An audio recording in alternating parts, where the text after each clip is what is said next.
Mom, I need you to handle Christmas dinner this year. It'll be 15 people from Mark's family, and you know how you cook." Sarah's voice sounded casual over the phone, as if she were asking Eleanor Vance to pick up milk from the grocery store. Eleanor, 72 years old, felt the world pause for a moment as she processed her daughter's words. 72 years of life, 45 years of marriage, 30 years a widow, and now this. 15 people. Sarah. "And why do I have to take care of everything?" Eleanor asked, gripping the phone until her knuckles turned white. From the other end of the line, she heard Sarah sigh impatiently, like a spoiled child throwing a tantrum. "Oh, Mom, because you have free time. We work all day. Besides, Mark's house is too small to host his entire family. Yours is perfect. It has that big dining room and spacious kitchen, and let's be honest, no one cooks turkey like you do." Eleanor closed her eyes and leaned against her kitchen wall, the same kitchen where she had prepared thousands of meals for Sarah when she was little, where she had waited up when Sarah came home late from teenage parties, where she had cried silently after her husband's funeral. It was as if her daughter had completely forgotten who was the mother and who was the daughter. "Sarah, honey, I'm not a domestic worker. I'm your mother." "Please, Mom, don't be dramatic. It's just a family dinner. You can buy everything, and I'll give you the money afterward. Mark already talked to his mom, Brenda, and she's bringing the desserts. You just need to take care of the main course, side dishes, appetizers, and clean the house before and after. You know, the usual." The usual. Eleanor felt a bitter laugh rise in her throat. When had it become normal for her to be the servant of her own family? When had she accepted being treated as if her time, her energy, her dignity were worth nothing? "And Mom, one more thing. Mark's family is a bit particular about food. Nothing too spicy. Aunt Carol can't eat gluten, Cousin Matthew is vegetarian, and Mark's grandma only eats very well-done meat. Oh, and we need red wine, but not too expensive because it's a lot of money in the end." Eleanor remained silent, feeling each word from Sarah like a slap. It wasn't just the Christmas dinner. It was a lifetime of small humiliations that had accumulated like raindrops into a storm.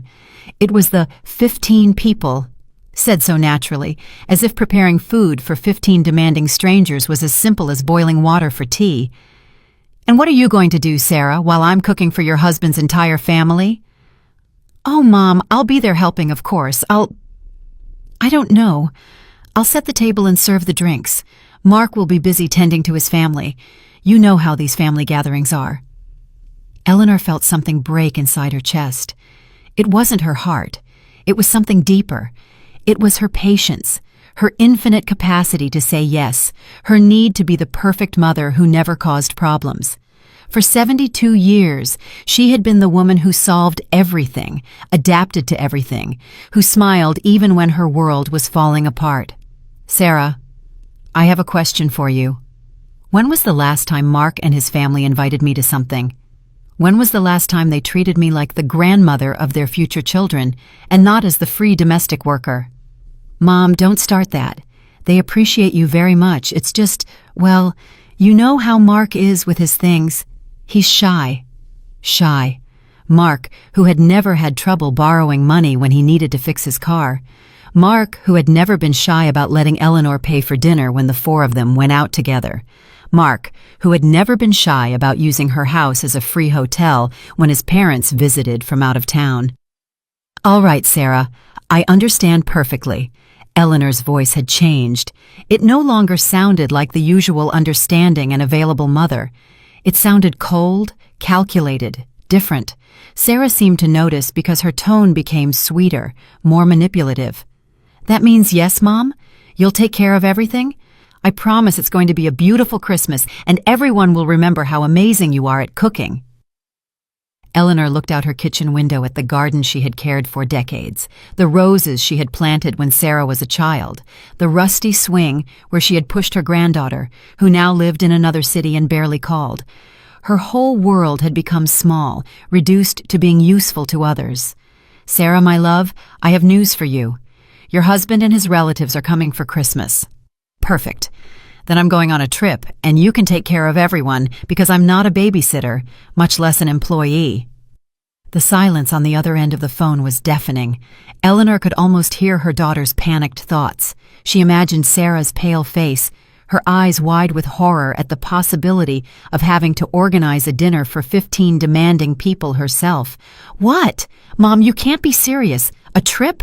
Where? With whom? Mom, this is ridiculous. Everything is already planned." "Everything is planned by you, Sarah, without asking me if I wanted to be part of those plans." Eleanor hung up the phone with trembling hands and stared at the receiver as if it were a strange object. For the first time in decades, she had said no. For the first time in her life, she had set boundaries, and the feeling was as terrifying as it was liberating. She walked slowly toward her living room, where photographs of a lifetime watched her from the shelves. There was Sarah at 5 years old, in her pink polka dot dress, smiling toothlessly in the garden. There was her late husband, Robert, handsome and young in his military uniform, before life hit them with bills, illnesses, and disappointments. There were photos of Sarah's first Christmases, when Eleanor believed that being a mother was all she needed to be happy.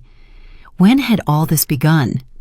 When had she stopped being Eleanor, the woman with her own dreams and desires, to become simply Sarah's mom? She remembered the day Robert died 30 years ago. Sarah was barely 15 years old, and Eleanor promised herself that she would be both father and mother, that her daughter would never lack anything, and she kept that promise. She worked double shifts at the factory until her hands became rough and her shoulders stooped. She sold her wedding jewelry to pay for Sarah's college.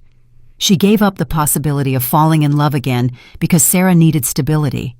She swallowed her loneliness for 30 years because her daughter was the most important thing. When Sarah married Mark 5 years ago, Eleanor thought she could finally live a little for herself, that her daughter, now adult and established, would no longer need so much from her. How naive she had been. The first favor came 2 months after the wedding. "Mom, can you lend us $2,000 for the down payment on Mark's car? We'll pay you back next month." Next month never came, but more favors did. "Mom, can you watch the house while we're on a late honeymoon in Cancun?" "Mom, can you host Mark's parents when they visit? Our house is too small." And Eleanor always said yes, always smiled, always available. She walked to her bedroom and opened her nightstand drawer, where she kept her important documents. There was the notebook where she recorded all family expenses. For years, she had kept meticulous records, not out of distrust, but out of habit as a working woman who knew the value of every cent. The numbers hit her like a punch to the stomach. In the last 5 years, she had spent over $15,000 on Sarah and Mark. $15,000 that had come from her pension, from her lifelong savings, from the money she had saved for her own medical expenses when she got older. Mark's birthday dinner, $10, Sarah's car repair, $800, Christmas shopping for the whole family, $950, flights for Sarah and Mark to visit the in-laws, $600, Sarah's rent when Mark lost his job, $1,200 for 3 months. And never, not once had they asked how she was, if she needed anything, if she had enough money for her medications, or to fix the leaky roof that she had been ignoring for 2 years, because she preferred to prioritize Sarah's emergencies. She sat on the edge of her bed and for the first time in years allowed herself to cry. She didn't cry out of sadness. She cried out of rage. Rage at Sarah for taking her for granted. Rage at Mark for treating her like a free domestic worker. But most of all, rage at herself for letting this happen. The phone rang. It was Sarah again. "Mom, please, you can't do this to me. I already told Mark you were going to cook. He already invited his whole family. What am I going to do now? I don't even know how to cook for so many people." "Learn," Eleanor replied with a calm she didn't know she possessed. "Mom, this is absurd. Cancel that ridiculous trip. Where are you going to go alone? With what money? Let's be realistic. You can't travel alone at your age." At her age. As if being 72 had automatically turned her into an invalid who needed permission to make her own decisions. as if being a grandmother forced her to forever give up being a woman with her own desires. "Sarah, I have enough money to travel. The same money I've been spending on you for years." "What are you talking about? We've never asked you for money." The lie was so blatant that Eleanor felt nauseous. Had Sarah really forgotten all the loans she never repaid? Or had she simply decided they didn't count because they came from her mother? "Sarah, I have all the receipts, all the proof. Every cent I've spent on you for 5 years is documented." Silence. Then Sarah's voice, smaller, more insecure. "Mom, that's different. We're family? Families help each other." "You're right, my love. Families help each other. When was the last time you helped me?" More silence. Eleanor knew Sarah was desperately doing a mental inventory, trying to remember some gesture of generosity toward her mother. She wouldn't find it because it didn't exist. "I'm always here for you, Mom. I always call you. You call me when you need something. There's a difference." The truth hung in the air like an accusation. Eleanor got up and walked to her window, looking at the street where she had lived for 40 years. The same street where she had raised Sarah, where she had mourned Robert's death, where she had grown old, waiting for someone to treat her with the respect she deserved.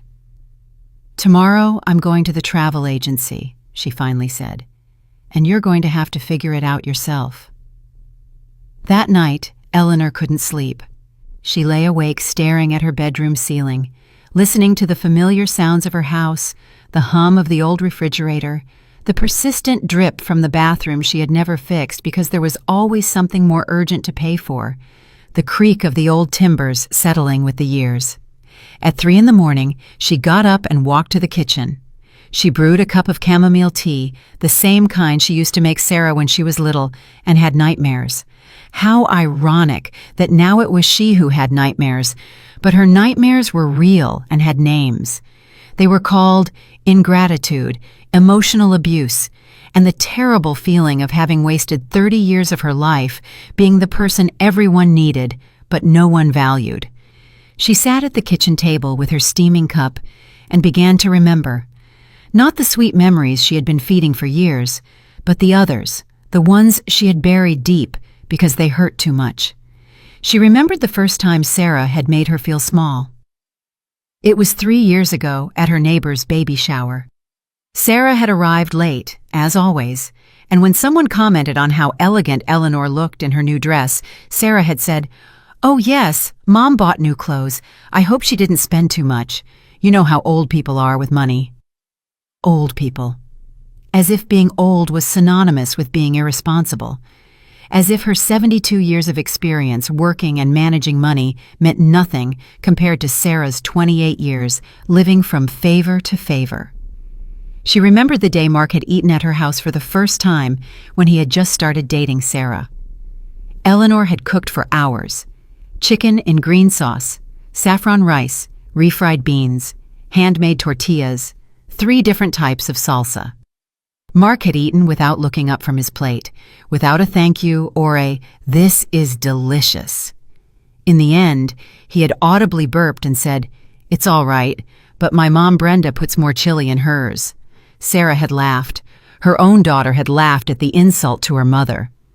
She remembered all the Christmases when she had cooked for 10, 12, 15 people from Mark's family while they sat in her living room watching television and criticizing everything. The house was too cold, the music too loud, the decorations too simple, and Sarah never defended her. Never. She remembered the day she had to go to the emergency room because she had deeply cut her hand while cooking for Mark's birthday. Sarah had arrived at the hospital 2 hours later, not because she had been busy, but because she had been at the beauty salon. "Oh, Mom, was all that drama necessary? It's just a few stitches." Just a few stitches, as if her mother's pain was always just something insignificant. She remembered when she had sold Robert's engagement ring, the only valuable keepsake she had of her late husband, to lend Sarah $3,000 when Mark had lost his job. Sarah had promised to pay her back in 3 months. That had been 2 years ago. She remembered the time she had been sick with the flu for a week, so ill she could barely get out of bed. And Sarah hadn't come to see her even once. But the same day she felt better, Sarah had called her to ask her to water the plants at her house because they were going on a romantic weekend getaway. And she remembered, with a clarity that surprised her, the exact moment when she had stopped being a person to become a function. It had been the day of Aunt Helen Vance's funeral, Robert's sister. Eleanor had been crying because she terribly missed her sister-in-law, with whom she had shared so many years of confidences and laughs. Sarah had approached, but not to comfort her. She had approached to whisper in her ear, "Mom, stop crying so much. People will think you're overreacting. Besides, I need you to go early tomorrow to pick up my dress from the dry cleaner. I need you to go." Not could you or would you mind. I need you to go, as one tells an employee. Her tea had grown cold in her hands, but Eleanor hadn't noticed. She was too busy processing 30 years of small deaths, small humiliations, moments when she had swallowed her dignity to maintain family peace. The phone rang again. It was 4 a.m. "Mom, are you awake? I can't sleep thinking about this. Mark is furious with me. He says, how am I going to sort out dinner? His parents already bought their plane tickets. You can't do this to me." Sarah's voice sounded desperate, but Eleanor no longer felt the automatic urge to rescue her. For the first time in her life, her daughter's problems sounded like problems her daughter had created and that her daughter could solve. "Sarah, it's 4 a.m. "I know, but I just can't sleep. Mom, please, let's be reasonable. We can find a solution. What if I pay for all the ingredients? What if I help you more in the kitchen?" As if the problem was the amount of help and not the fundamental fact that they had planned to use her house, her time, her energy, and her money, without even asking if she agreed. "Sarah, the solution is very simple. Have dinner at your house." "But our house is too small." "Then rent a hall." "That costs money." "And my time, my house, and my work don't cost money, do they?" Silence. A long, heavy silence that held 30 years of unspoken truths. "Mom, I don't know what's wrong with you lately. You're being very strange, very selfish." Selfish. The word every woman who dares to set boundaries hears sooner or later. The word used to make women feel guilty for having their own needs.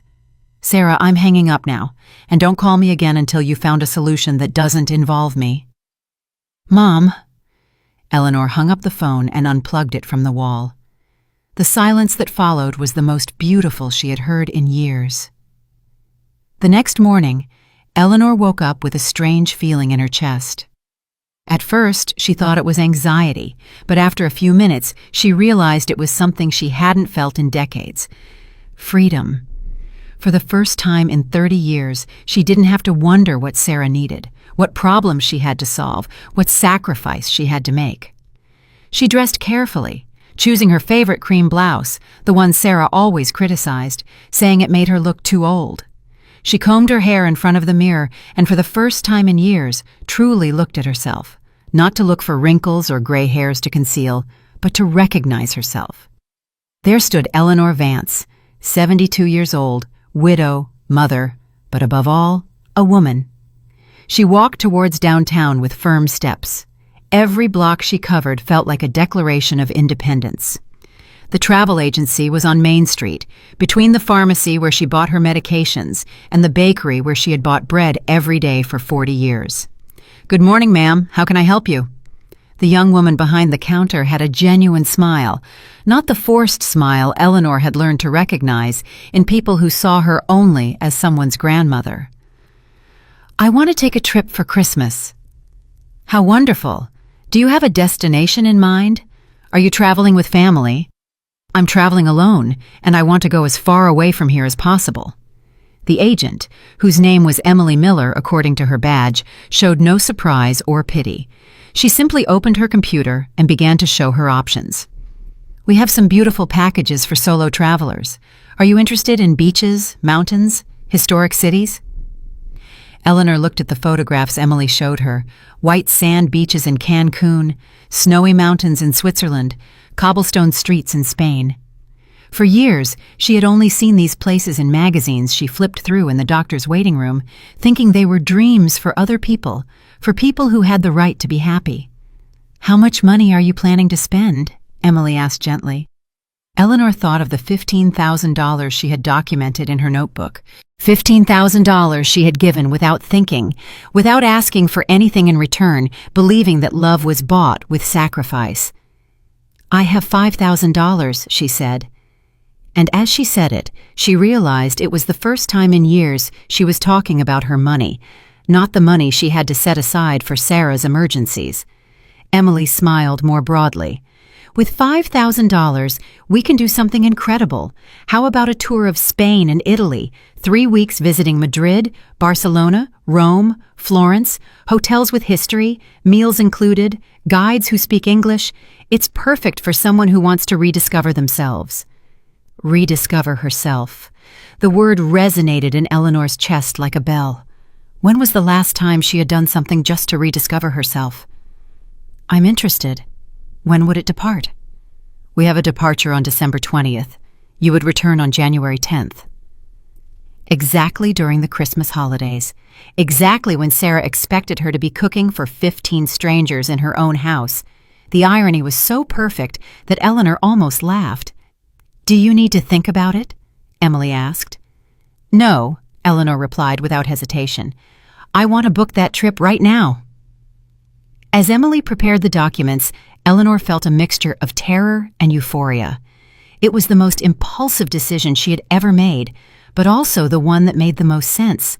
For the first time, she was choosing her own happiness over the expectations of others. "I need a copy of your passport and a credit card for the deposit," Emily said.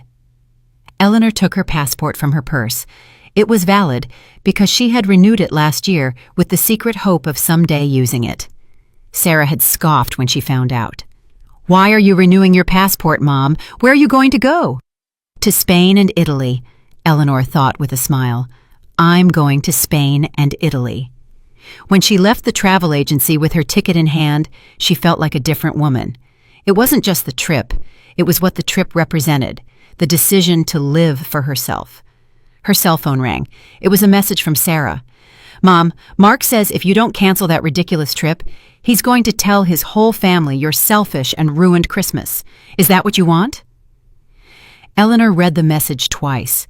The first time with the old instinct of panic and guilt. The second time with a new, cold clarity. Mark, who had never worked more than 6 months in a row. Mark, who had lived in her house for 3 months without paying rent. Mark, who ate her food, used her electricity, her water, her internet, and now had the audacity to call her selfish. She typed a clear reply. "Tell Mark he can tell his family whatever he wants. I'll be in Europe, so I won't hear him." The reply came immediately. "Europe? Are you crazy? With what money?" "With my money," Eleanor wrote. And then, after a moment's thought, she added, "The same money I've been spending on you for years." Her phone started ringing immediately. Sarah was calling her. Eleanor looked at the screen, saw her daughter's name, and for the first time in her life decided not to answer. She turned off the phone and put it in her purse. She had more important things to do than listen to reproaches and manipulations. She had to buy luggage. She had to check what clothes to take to Europe in December. She had to start living the life she had been postponing for 72 years. As she walked toward the luggage store, Eleanor felt lighter with each step. It was as if she had been carrying an invisible backpack full of stones for decades and had finally taken it off. For the first time in 30 years, she had something to look forward to, and it had nothing to do with making someone else happy. For the next 3 days, Eleanor kept her phone off, not because she was afraid of Sarah's calls, but because she had discovered something wonderful. Silence. The silence of not having to explain her decisions to anyone. The silence of not having to justify why she deserved to be happy. She spent those days preparing for her trip like a teenager, preparing for her first date. She bought a new suitcase, wine red, elegant, and practical. She bought clothes she had never dared to wear, a stylish beige coat that made her look sophisticated, brightly colored scarves, comfortable but pretty shoes for walking on European streets. At the downtown bookstore, she bought a guide to Spain and Italy and spent hours studying the maps, marking the places she wanted to visit. The Prado Museum in Madrid, where she would see for the first time the paintings she had admired in books for years. The Sagrada Familia in Barcelona, that impossible church that seemed straight out of a dream, the Colosseum in Rome, where she would imagine the lives of people who had existed 2,000 years ago, the canals of Venice, where she would have a coffee while watching the gondolas pass by. For the first time in decades, she had something of her own to plan, something that did not involve the well-being of anyone but herself. On the fourth day, she decided to turn on her phone. She had 47 missed calls from Sarah, 12 voice messages, and 23 text messages. She read them all with a calm that surprised herself. "Mom, answer the phone. Mom, this is ridiculous. You're acting like a child. Mark says if you don't change your mind, we're going to have to find another solution." "Mom, Mark's family already bought their plane tickets.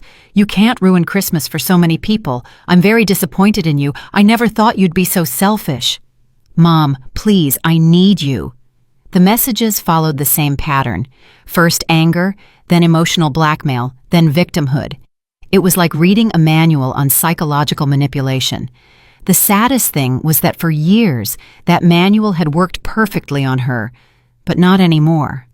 She dialed the number of her friend Beatrice B. Walton, the only person she knew who had always spoken to her honestly, even when that honesty hurt. "Eleanor, where have you been? Sarah called me yesterday asking if I knew where you were. She sounded hysterical. B, I need to tell you something, and I need you to be honest with me." They met at the corner cafe, the same one where they had met once a week for the past 10 years. B, at 74, was still the direct and unfiltered woman she had been all her life. She had been widowed the same year as Eleanor, but had taken a completely different path. She had learned to drive, taken painting classes, traveled with tour groups, and even had a couple of discreet romances. "You look different," was the first thing B said when she saw her. "You look more like yourself." Eleanor told her everything. Sarah's call, the demand to organize dinner for 15 people, her refusal, the trip to Europe she had booked. B listened without interrupting, nodding occasionally until Eleanor finished. "And what do you think?" Eleanor asked. "Am I being selfish?" B laughed, a laugh that sounded like jingle bells. "Oh, Eleanor, do you know how many years I've been waiting for you to have this conversation with yourself?" "What do you mean?" "What do I mean? I've seen how Sarah treats you for years. I've seen how you let yourself be treated, and every time I've tried to tell you something, you defend her. But she's my daughter, B. But she's going through a difficult time. But when you're a mother..." Sound familiar? Eleanor felt her cheeks flush. Yes, it sounded familiar. She had used those same excuses for years to justify the unjustifiable. "B, do you think I'm a bad mother for going on a trip for Christmas?" "I think you're a woman who is finally learning the difference between being a good mother and being a useful mother. A good mother teaches her children to be independent, responsible, grateful.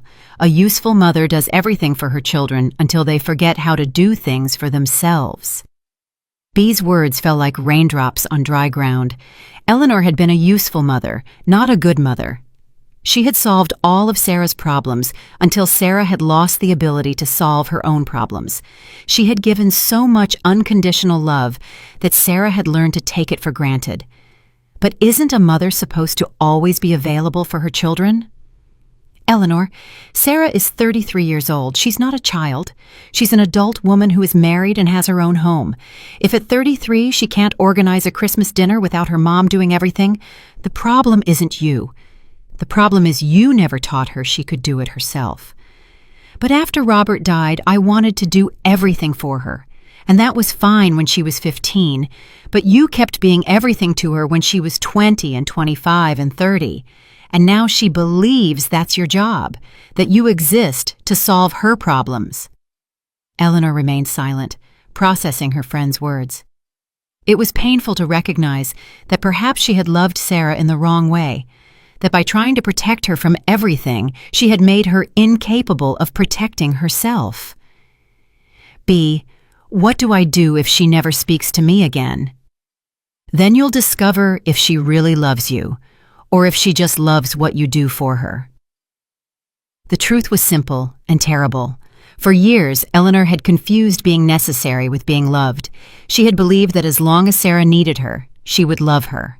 But true love doesn't come with a list of requirements. True love isn't conditioned on usefulness. "Do you know what's the saddest thing about all this?" Bea asked. "That Sarah doesn't even really know who you are. She only knows the version of you who solves problems and gives money. She doesn't know Eleanor the woman, the one who has her own dreams and deserves respect." For the first time in days, Eleanor felt like crying, but not out of sadness, but out of relief. Someone saw her. Someone understood that she was more than a maternal function. "Go to Europe," Bea said, taking her hand. "Go and rediscover who you are when you're not being someone else's mom." The next day, Eleanor decided it was time to confront the situation directly. She couldn't go to Europe with the weight of an undeclared war. She needed to talk to Sarah face to face one last time to set boundaries definitively. She turned on her phone and dialed her daughter's number. "Mom, finally, where have you been? I've been so worried. Mark says you probably hit your head, and that's why you're acting so weird." There it was again, the false concern, immediately followed by an explanation that made her look like a senile old woman. Mark, of course, had a medical theory about her behavior. Mark, who had never shown genuine concern for her well-being. "Sarah, I need you to come to my house. We need to talk." "Talk about what? About canceling that ridiculous trip and sorting out Christmas dinner like adults?" "Come at 3 in the afternoon and come alone." "Alone? Why? Mark also wants to talk to you. He says you need to understand the reality of the situation." The reality of the situation. According to Mark, the man who had lived in her house for 3 months without paying rent, now wanted to explain reality to her. "Sarah, either you come alone or you both leave. I'm not negotiating this."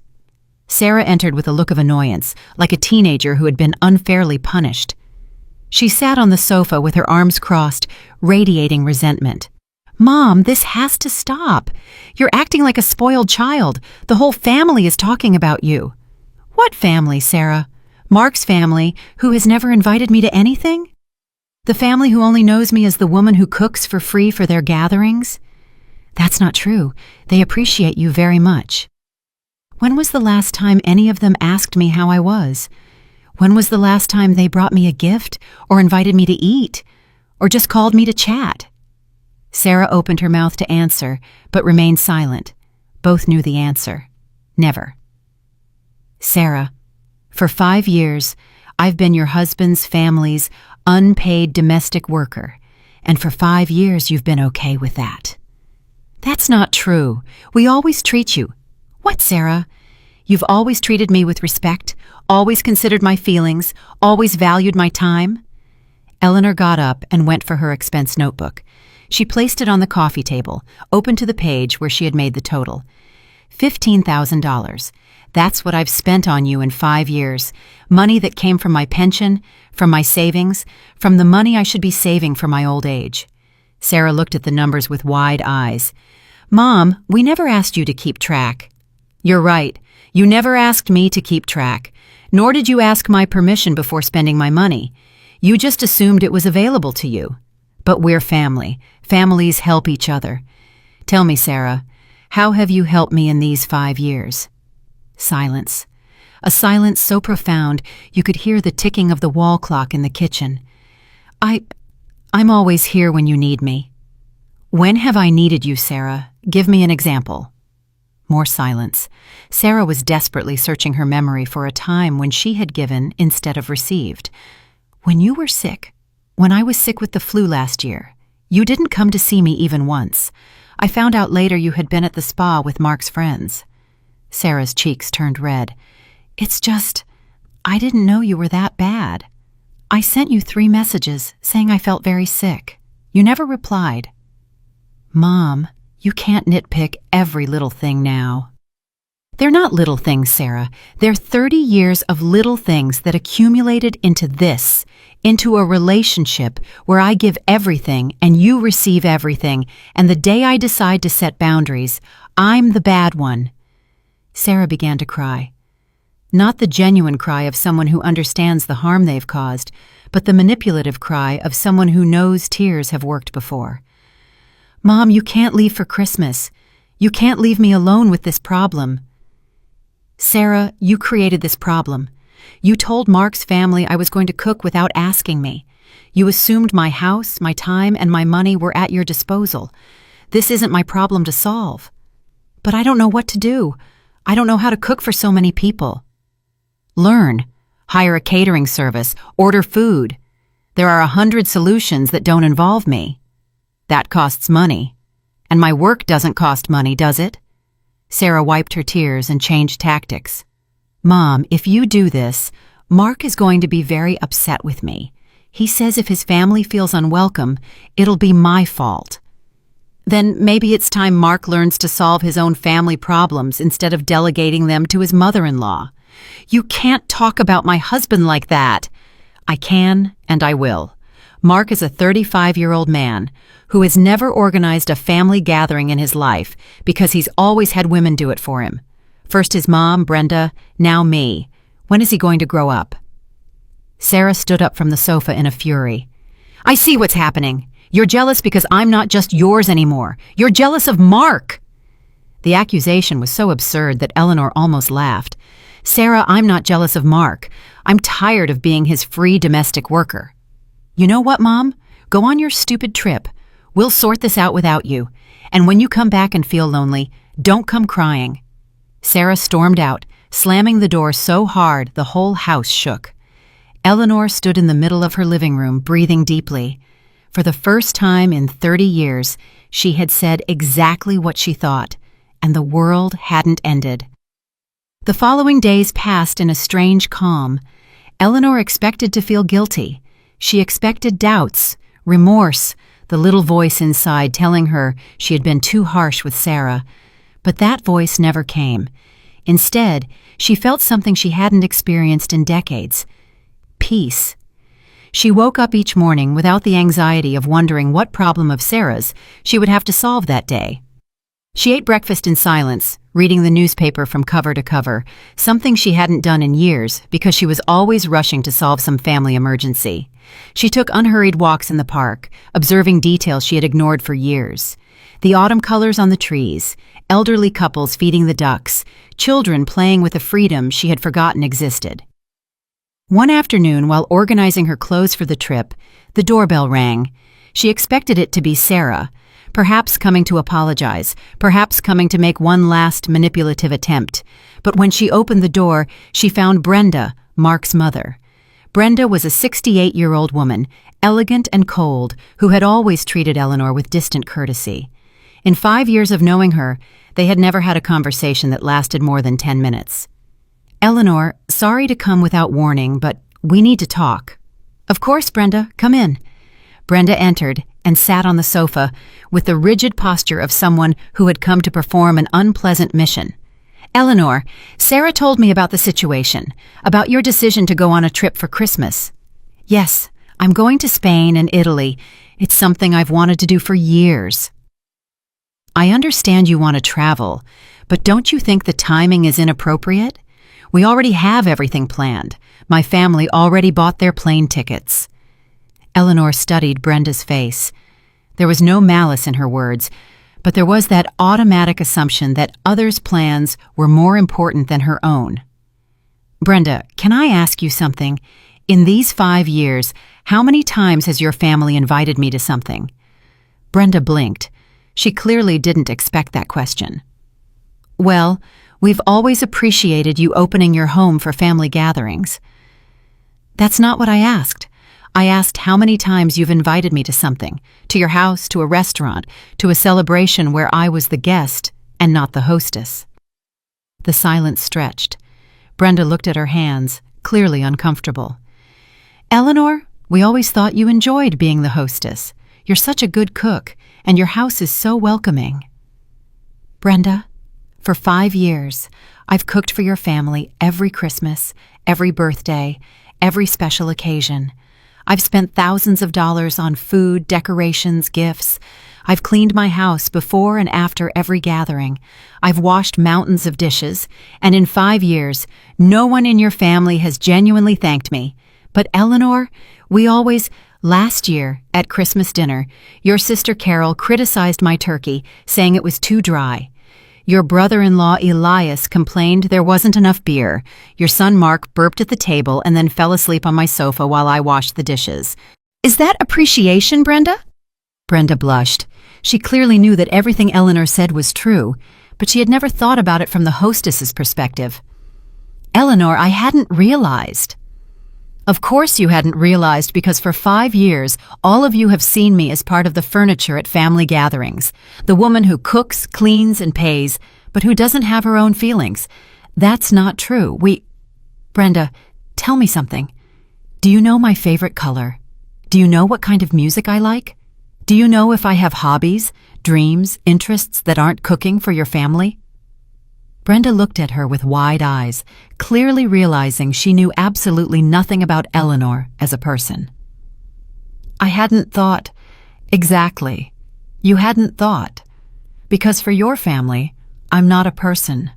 I'm a function. Brenda remained silent for a long moment. When she finally spoke, her voice sounded different, smaller. What can we do to fix this? Nothing, Brenda. You can't fix 5 years of disrespect with an apology, and I don't want you to fix it anymore. But Christmas dinner can be at a restaurant, at your house, at Sarah's house, or anywhere that isn't mine. For 5 years, you have taken for granted that my house was available for your gatherings.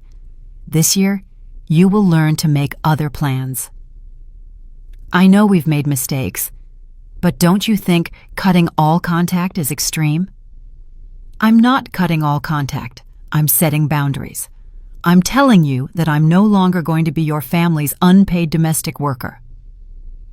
Brenda stood up to leave, but before reaching the door, she turned around. Can I ask you something personal?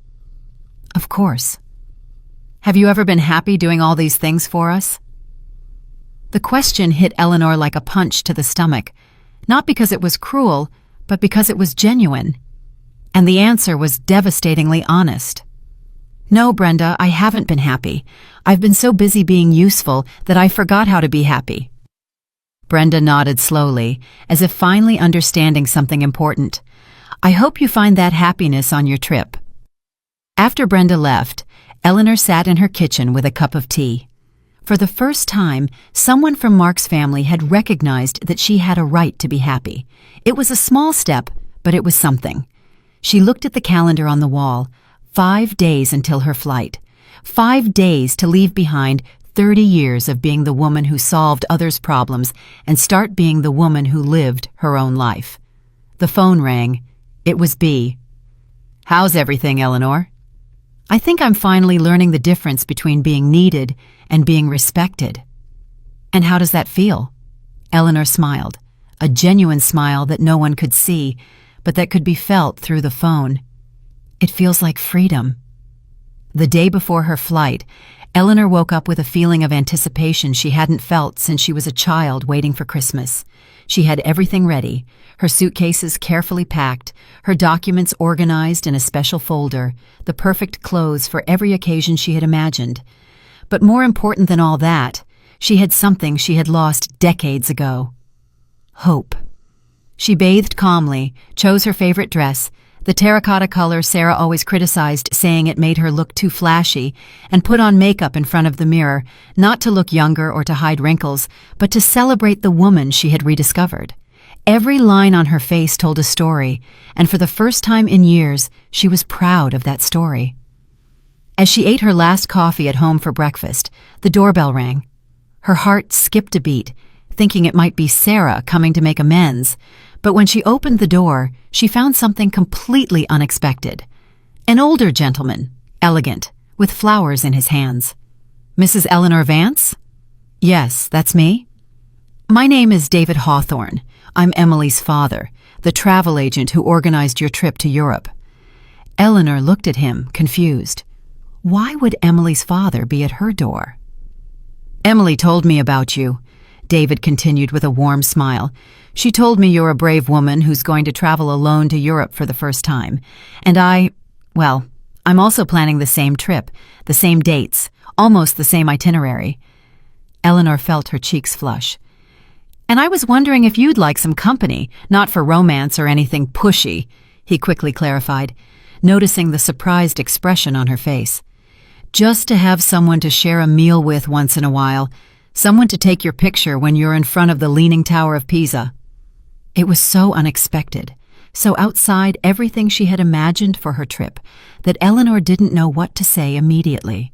For months, she had visualized this trip as her declaration of independence, her moment of chosen solitude. But there was this man, David, offering her something she hadn't considered, company without obligations. I don't know what to say. I wasn't expecting this. Emily showed me a picture of you when you were at the agency, not to invade your privacy, he hastened to explain, but because I had told her I hoped to meet interesting people on the trip. She told me you had a smile that showed strength and sadness at the same time. That description intrigued me. Eleanor truly looked at David for the first time. He was probably 75, with neatly combed silver hair, kind eyes behind elegant glasses, and a posture that spoke of dignity without arrogance. He was wearing a brown wool sweater and well-pressed trousers. He wasn't handsome in the traditional way, but there was something about him that radiated calm and respect. Can I ask why you're traveling alone? My wife died 2 years ago, cancer. During the last year of her illness, I promised her that if she left before me, I wouldn't stay home feeling sorry for myself. I promised her I would travel, that I would see places, that I would live for both of us. His voice softened. This is my first big trip without her. Eleanor felt an immediate connection to his story. Both were escaping versions of themselves they no longer wanted to be. Both were looking to rediscover themselves in distant places. And what do you hope to find in Europe? David smiled. I hope to find the man I was before I became just Maria's husband. I hope to remember what I liked to do when I wasn't taking care of someone else. The words resonated in Eleanor's heart like bells. It was exactly what she had been feeling but hadn't known how to express. David, I have to be honest with you. This trip is very important to me. It's the first time in 30 years I'm doing something completely for myself. I don't want to compromise it with romantic expectations. Oh, Mrs. Eleanor, he interrupted gently. I don't want complications either. I just want the possibility of sharing an intelligent conversation once in a while and having someone tell me if I have food in my teeth after eating pasta in Rome. Eleanor laughed, a genuine laugh that surprised herself. It had been so long since she had laughed like that, without reservations, without worrying about how it sounded or if it was appropriate. You know what, David? I think I'd like that company. Seriously? Seriously, but with one condition. Tell me. Each of us pays our own expenses. No old-fashioned chivalry where the man feels obligated to pay for everything. I have my own money, and I want to use it. David smiled more broadly. Mrs. Eleanor, I think we're going to get along very well.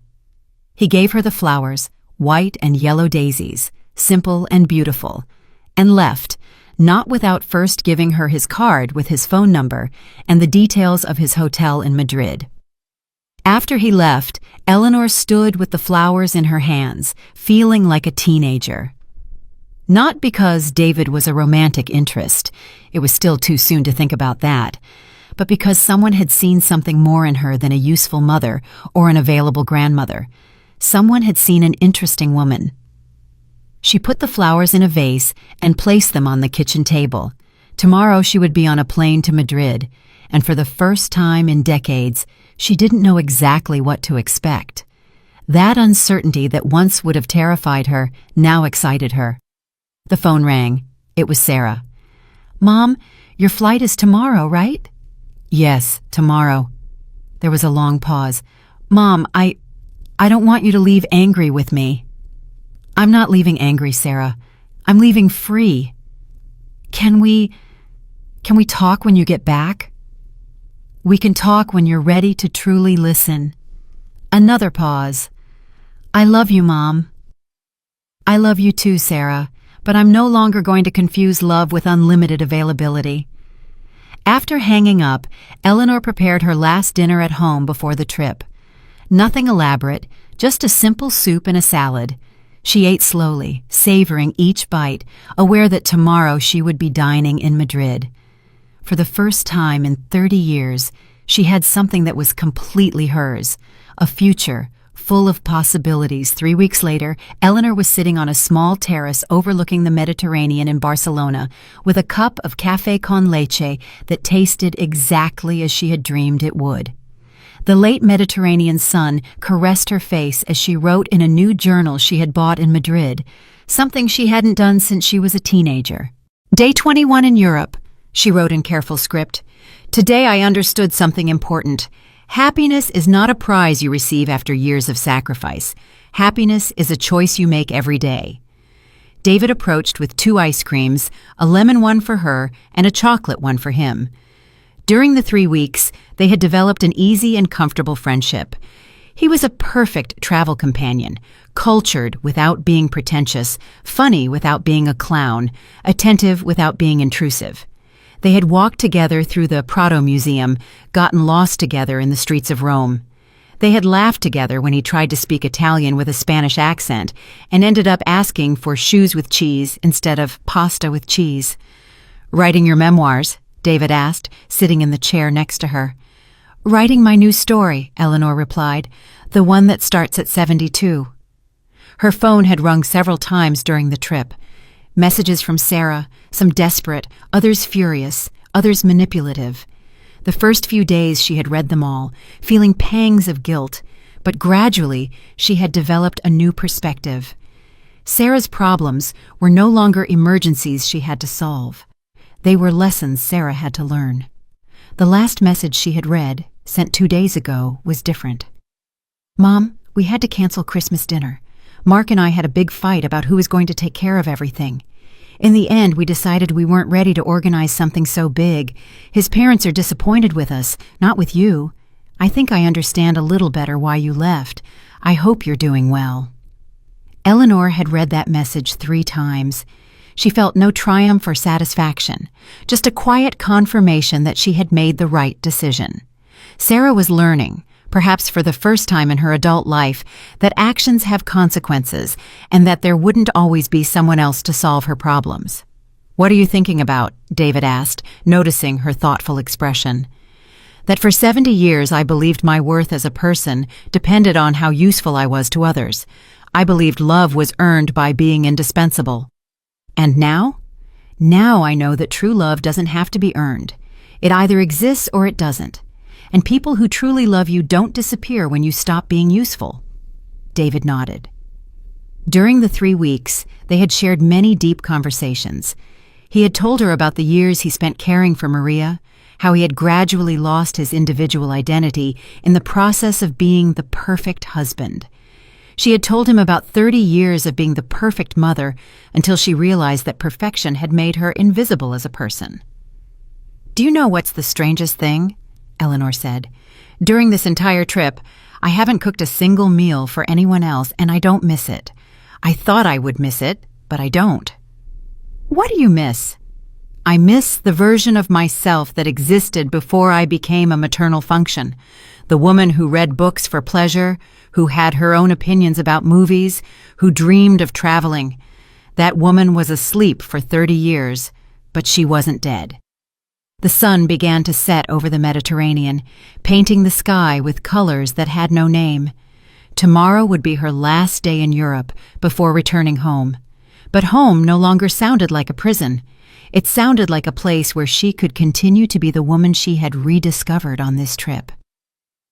"David, can I confess something to you?" "Of course." "When I was young, before I got married, I wanted to be an art teacher. I never told anyone because it seemed like a silly dream. After I got married, after Sarah was born, after Robert died, there were always reasons to postpone that dream. And now I think 72 years is not too late to be who I always wanted to be." David smiled. You know what? I have a confession too. I always wanted to learn to play the piano. Maria used to say we were too old to learn new things. What do you plan to do about it? I think I'm going to buy a piano. They laughed together. The laughter of two people who had discovered that life doesn't end when you turn 70, that perhaps, in some strange way, it's just beginning. That night, Eleanor stayed awake in her hotel room, looking out the window at the lights of Barcelona. Tomorrow, she would return home, but not as the same woman who had left. She would return as Eleanor Vance, not as Sarah's mother or Mark's former domestic worker.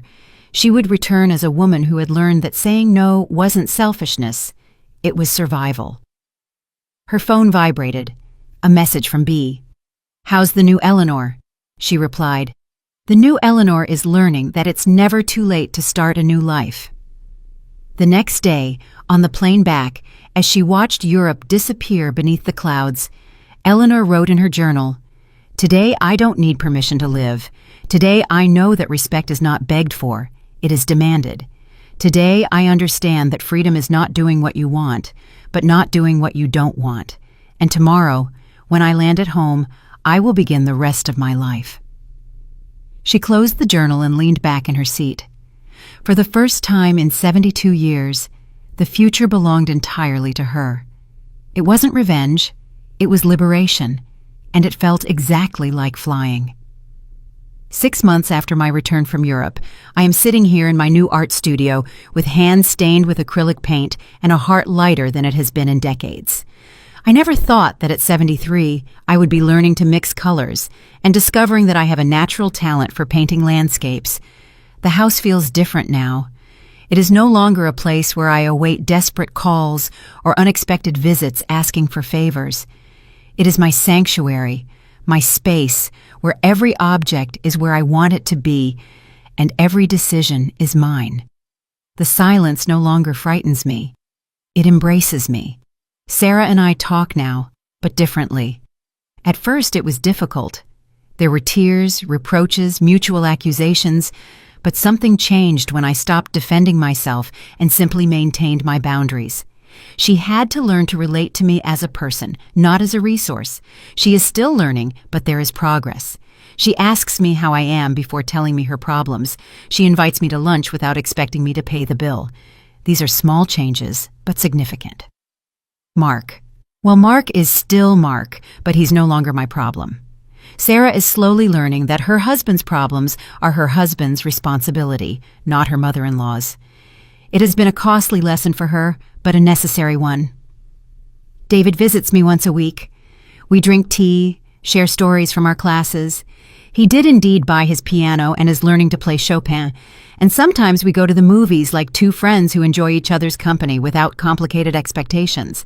I don't know if someday it will be something more, and for the first time in my life, that uncertainty feels beautiful instead of distressing.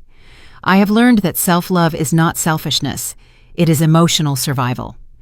For years, I confused sacrifice with love, thinking that the more I gave, the more I would be loved.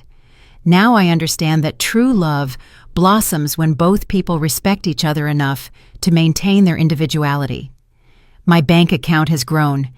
When you stop being the family bank, it's incredible how much money you save. I've used some of those savings to remodel my house, for my painting classes, for small luxuries I used to consider unnecessary. A monthly massage, new books, fresh flowers for my table, things that make every day feel like a celebration of being alive. The most surprising thing has been discovering that I wasn't invisible. I had simply stopped seeing myself. When I started to value myself, others also began to do so. My neighbors greet me differently. The butcher asks me about my paintings. The librarian saves art books especially for me. I have learned that setting boundaries doesn't destroy relationships. It either improves them or eliminates them, and both outcomes are good. Relationships that improve become more authentic. Those that are eliminated probably weren't worth keeping. Some days I feel sadness for the lost years, for the woman I was who believed herself indispensable when in reality she was interchangeable.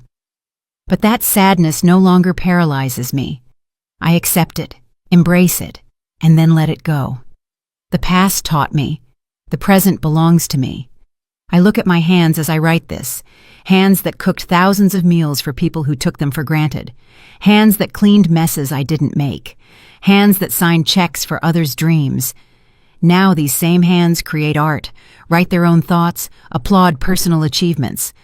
The woman who boarded that plane to Madrid was a retired domestic worker who had forgotten her own name. The woman who returned is Eleanor Vance, artist, traveler, friend, a complete woman who doesn't need anyone's approval to validate her existence. I still wake up every morning without knowing exactly what the day holds, but now that uncertainty is exciting, not terrifying, because I finally learned the most important lesson of all, that I deserve to write my own story and that it's never too late to change the ending. If you enjoyed my story, you can support me by sending a super thanks so I can write more stories like this. Thanks a lot in advance. What about you? What would you do in this person's shoes? I'd really love to hear your thoughts, so drop them in the comments. I'm always curious to know what you think. Oh, and let me know where you've heard this story. If you want to hear more life stories like this, like the video and subscribe to my channel. There are many more waiting for you. Big hugs, and see you next time.